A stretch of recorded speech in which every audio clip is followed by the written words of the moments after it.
Story Time Sunday again.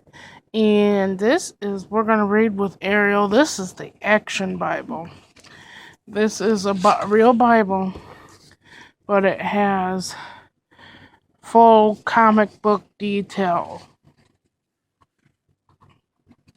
And it's really entertaining. It's full of pictures, details. I have bookmark in here somewhere. Oh, okay. Anyway, so it's by the Christian. It's got ECPA Medallion of Excellence Christian Book Award.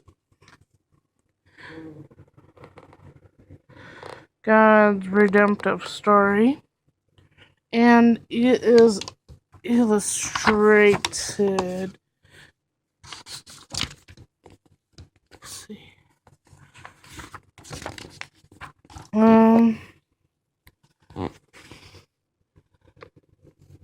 It's published by David C. Cook.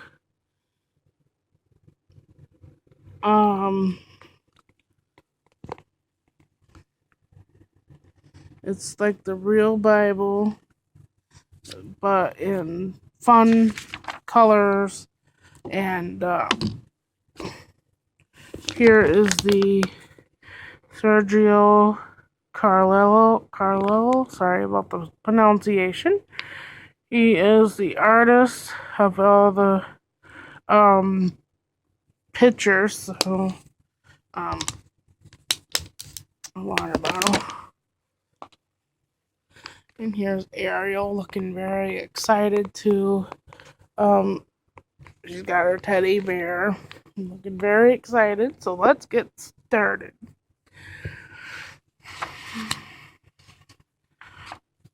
As you can see looking down, we're going to just read a few pages through here. Of course, we're not reading the whole Bible, just like a few. Let's read how God created the earth. Now, if you're not religious at all, do not even read this, look at this video, because this is religious. Talks about God. In the beginning, there was nothing except God.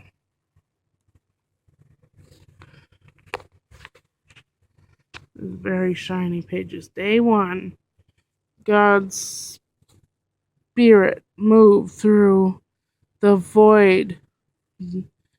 Then God spoke, "Let there be light." Big, bright light. Boom! Day 2. Then God separated the waters of the nothing into the moisture and clouds of the sky above, and then drops and waves of the ocean below. God named the sky heavens. Day 3. God named the lower waters the sea. He gathered together the ground. He gathered together the waters of the sea, exposing dry ground. He named the dry land earth. On this land he made grass and flowers and trees. He made them with seeds so they could grow more grass and flowers. And there's the fruitful earth was a place of the beauty. Yep, sorry about the reading here. These words are kind of clustered like that, and it's hard to read. Day 4. Then God fashioned the sun, the moon, and the stars to light the earth, and he set them in the heavens to mark days, seasons, and years. Day 5. God said, "Let the water be filled with living creatures, and the seas and rivers swarmed with whales and fish." God said, "Let birds fly through the sky," and the open sky above the earth was filled with everything kind of flying birds. "Be fruitful and fill the earth," God said, as he blessed the living creatures of the sea and sky, and God knew that it was good. Day 6. Ariel getting all excited about that. Day 6. Then God said, "Let the earth bring forth living creatures," and God made all kinds of animals, wild ones, tame ones, even those that crawl on the ground. Then God created the first man, Adam, and the first woman, Eve. They were the greatest of all God's creations because he made them in his own image to be a reflection of what he is like. God made Adam and Eve with souls that would live forever, and he planned for people, every living thing on earth. He planned for people to rule and live in the harmony with every living thing on earth. Day 7. And on the seventh day, God rested. See that? Okay, so I read the beginning, and I'm not sure if I should read through any more. But now we know the beginning on how the earth was made. I don't think we want to read the tempt in the garden. So I don't know how religious everyone is. But, let's see, Adam and Eve, and let's see, where are they at? Right there. Okay. Alright, let me read this little part here I forgot.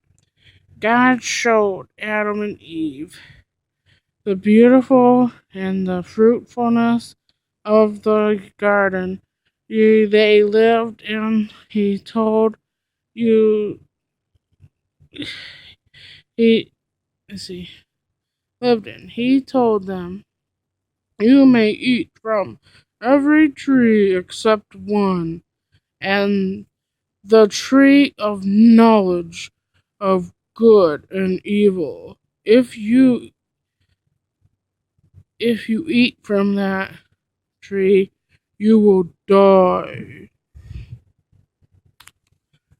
See, if that woman wouldn't have ate that frickin' fruit, then maybe we'd live forever and there'd be no such thing as death.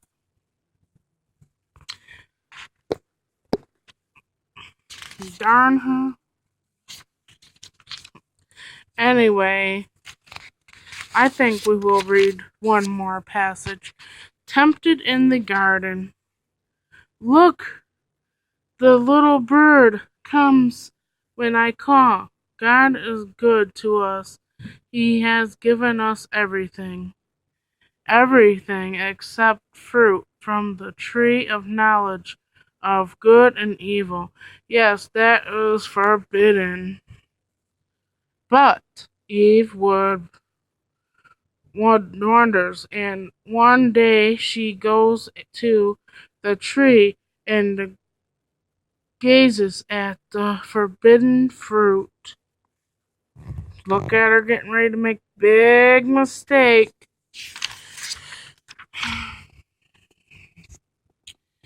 Satan, in the form of a serpent, tempts Eve.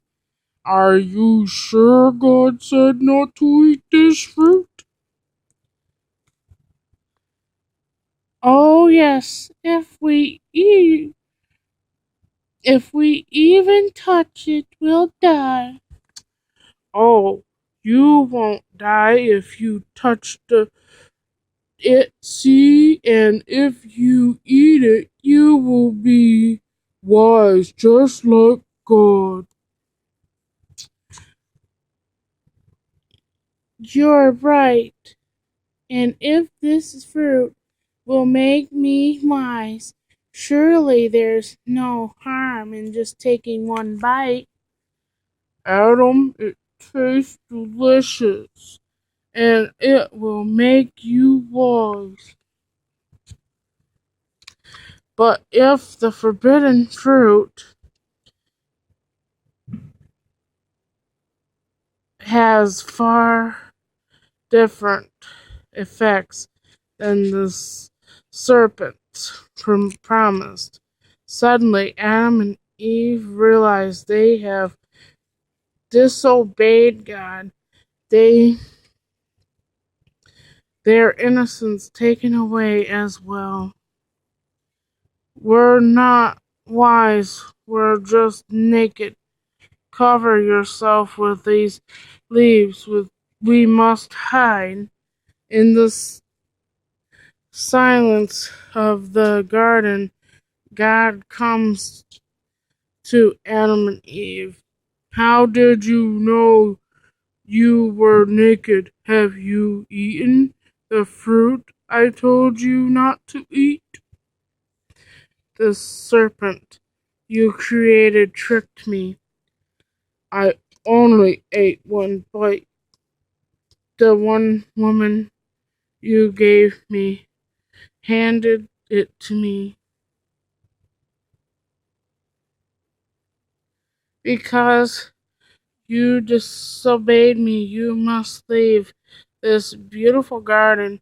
From now on, you'll have to make hard you'll have to work hard to survive.